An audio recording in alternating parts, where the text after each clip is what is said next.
Mtume sallallahu alayhi wa alihi wasallam amelikataza jambo la kupiga picha kwa hadithi nyingi. Moja katika hadithi hizo, Mtume sallallahu alayhi wasallam anasema, inna ashadda an-nasi adhaban 'inda Allah yawm al-qiyamah al-musawwirun, watu watakokuwa na adhabu kali siku ya kiyama kwa Allah ni wenye kupiga picha. Hii ni moja tu katika hadithi nyingi zinazoharamisha picha. Kwa ndugu zangu Waislamu, jiepusheni, ittaqullah fi taswir.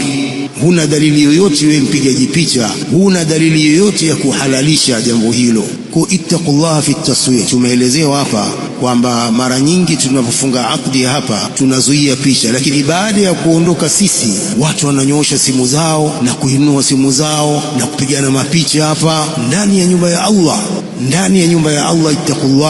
Ittaqullah ayyuhal muslihun, mcheni Allah ndugu zangu Waislamu kwa jambo la kupiga picha. Sasa sisi tunapokataza muacha kupiga picha kwa ajili yetu, la, wacheni kupiga picha lillah, kwa ajili ya Allah. Ni makatazo ya Mtume sallallahu alaihi wa alihi wasallam, sio sisi. Kwa ndugu zangu Waislamu, narudia tena, si msikiti huu peke yake, bali ni haramu misikiti yote mambo haya ya mapicha. Barakallahu.